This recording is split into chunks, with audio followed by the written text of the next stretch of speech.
আগামীকাল ভুটানের বিপক্ষে শক্তিশালী একাদশ নিয়ে মাঠে নামছে বাংলাদেশ। লেফট উইংয়ে ফাহমিদুল, রাইট উইংয়ে রাকিব আর নাম্বার 9-এ খেলতে পারেন আল আমিন। ডিফেন্সে তাজ, তারিকে ভরসা।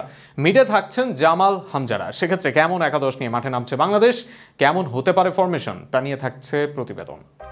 আগামীকাল বাংলাদেশ জাতীয় স্টেডিয়ামে মাঠে নামছে বাংলাদেশ ফুটবল দল। 2020 সালের 13 ও 17 নভেম্বরের সর্বশেষ এই মাঠে নেমেছিল টাইগাররা। তবে সিঙ্গাপুরের বিপক্ষে নামার আগে আত্মবিশ্বাস বাড়াতে কাল ভুটানের বিপক্ষেও শক্তিশালী একাদশ নিয়ে মাঠে নামতে পারেন ক্যাবরেরার শিষ্যরা। সেক্ষেত্রে অ্যাটাকিংয়ে কাল অভিষেক হতে পারে ইতালি থেকে আসা ফাহমিদুল ইসলামের। ইতালির চতুর্থ স্তরের ক্লাবে খেলা ফাহমিদুল খেলতে পারেন লেফট উইংয়ে। অন্যদিকে রাইট উইংয়েও দেখা যেতে পারে রাকিব হোসেনকে। তবে আলামিনকে না খেলালে রাইট উইংয়ে ইমনকে দিয়ে নম্বর 9-এ রাকিবকে দেখা যেতে পারে। যদিও এই স্থানের জন্য আলামিনী আছেন এগিয়ে। সমিত সোম না আসলেও দুর্দান্ত মিডফিল্ড নিয়ে মাঠে নামার সুযোগ পাচ্ছে বাংলাদেশ।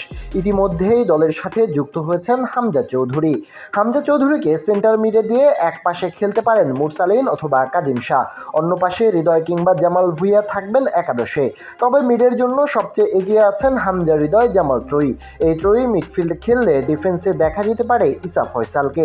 লেফট ব্যাকে খেলবেন তিনি, সেখানে সুযোগের অপেক্ষায় থাকবেন অভিজ্ঞ সাদউদ্দিন। তবে সাদের ছোট ভাই তাজউদ্দিনকে রাইট ব্যাকে দেখা অনেকটাই নিশ্চিত। সেন্টার ব্যাকে তারেক কাজী আর তপু বর্মনের থাকা নিয়ে খুব বেশি সংশয় নেই। এই একাদশের গোলবার সামলাবেন আবহানীর মিতুল মার্মা।